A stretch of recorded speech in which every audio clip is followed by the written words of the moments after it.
Bismillahirrahmanirrahim. Assalamualaikum warahmatullahi wabarakatuh.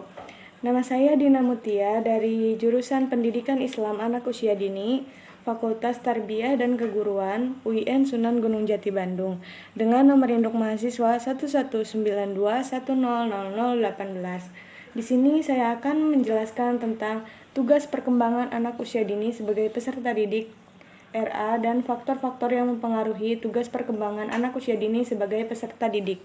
Untuk memenuhi salah satu tugas ujian akhir semester mata kuliah perkembangan peserta didik dengan dosen pengampu Dr. Hajah Teti Ratnasi MAG CHT.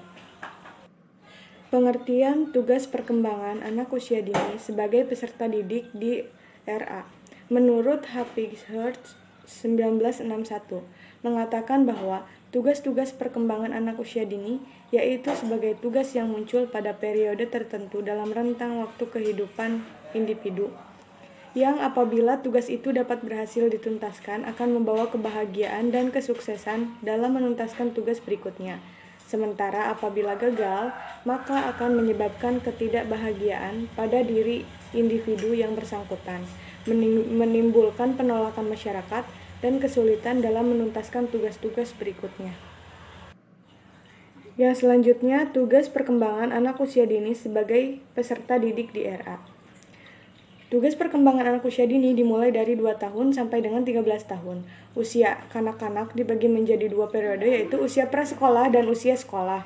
Usia prasekolah disebut dengan kanak-kanak awal atau early childhood, dan usia sekolah disebut dengan kanak-kanak akhir atau late childhood. Yang pertama ada usia kanak-kanak awal, early childhood, pada usia 2-6 tahun. Orang tua akan sering menyebut periode ini sebagai problem age atau troublesome age karena orang tua sering dihadapkan pada problem tingkah laku, misalnya keras kepala, tidak menurut, mimpi buruk, iri hati, ketakutan, dan lain-lain.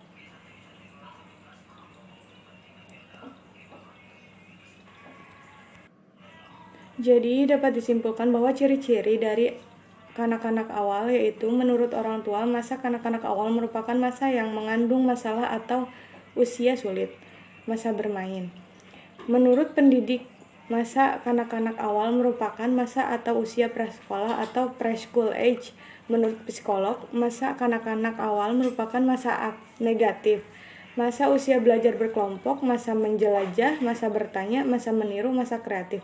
Dengan demikian, ciri-ciri masa kanak-kanak awal tidak bisa dipisahkan antara yang satu dengan yang lain. Adapun kekurangan dari salah satu ciri-ciri tersebut adalah suatu kondisi yang harus diperhatikan sungguh-sungguh oleh orang tua ataupun masyarakat. Selanjutnya yaitu usia kanak-kanak akhir atau late childhood pada usia 6-13 tahun. Masa ini berlangsung dari umur 6-12 tahun. Menurut Erikson, late childhood ini menekankan pada masa timbulnya sense of accomplishment, di mana anak-anak sudah merasa siap untuk menerima tuntutan yang dapat timbul dari orang lain dan melaksanakan atau menyelesaikan tuntutan itu sendiri. Tugas perkembangan pada masa kanak-kanak akhir menurut Robert J. Happighurst adalah yang pertama, mempelajari keterampilan fisik yang diperlukan untuk permainan yang umum, belajar menyesuaikan diri dengan teman seusianya, mengembangkan keterampilan yang diperlukan untuk kehidupan sehari-hari, mengembangkan hati nurani, pengertian moral, tata, dan tingkah nilai, mengembangkan sikap terhadap kelompok-kelompok sosial dan lembaga-lembaga, mencapai kebebasan pribadi. Jadi, dapat kita simpulkan bahwa ciri-ciri kanak-kanak akhir yang digunakan oleh orang tua usia kanak-kanak akhir ini yaitu usia yang menyulitkan, di mana anak tidak bisa mau menuruti perintah dan di mana anak banyak dipengaruhi oleh teman sebayanya dan anggota keluarga lain. Ahli psikologi menganggap usia kanak-kanak akhir ini merupakan usia berkelompok, suatu masa di mana perhatian pertama anak tertuju pada keinginan diterima oleh teman-teman sebaya sebagai anggota kelompok, terutama kelompok yang bergengsi dalam pandangan teman-temannya. Para psikolog menemukan masa akhir kanak-kanak adalah masa kreatif, masa dalam rentang kehidupan di mana akan menentukan apakah anak-anak akan menjadi konformis atau pencipta karya yang baru dan original. Selanjutnya, ada faktor-faktor yang dapat mempengaruhi tugas perkembangan anak usia dini sebagai peserta didik. Yang pertama ada pola asuh orang tua, yang kedua ada faktor lingkungan. Faktor lingkungan dibagi lagi menjadi lingkungan secara fisiologis, lingkungan secara psikologis, dan lingkungan secara sosiokultural. Yang ketiga ada faktor biologis. Yang keempat ada hubungan interpersonal. Nah,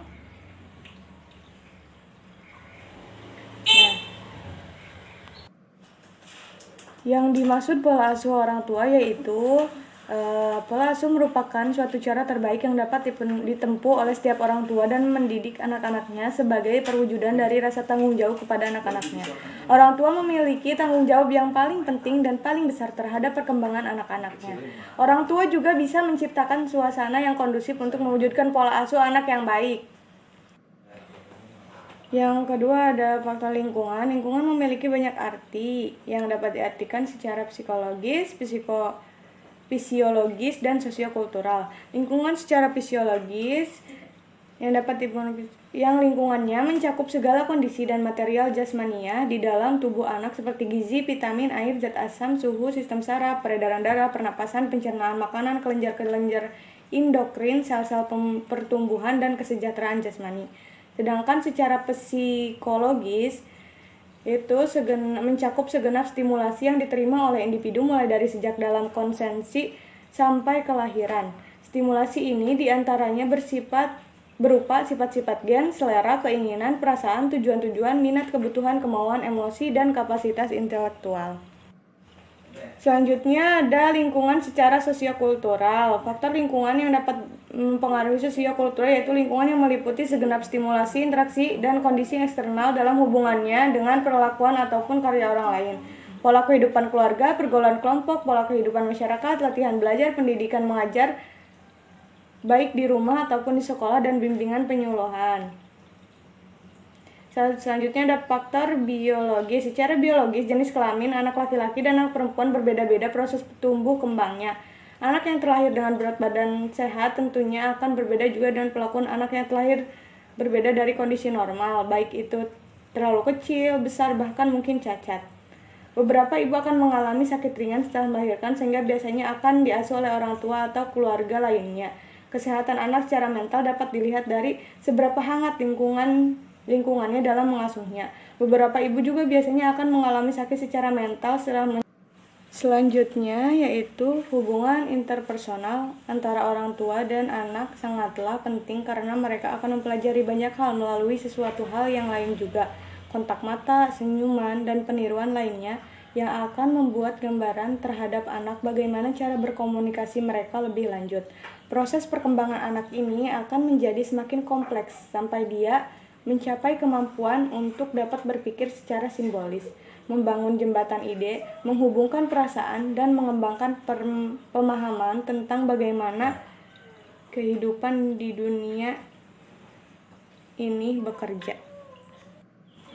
Mungkin cukup sekian yang dapat saya jelaskan, kurang lebihnya mohon maaf. Wassalamualaikum warahmatullahi wabarakatuh.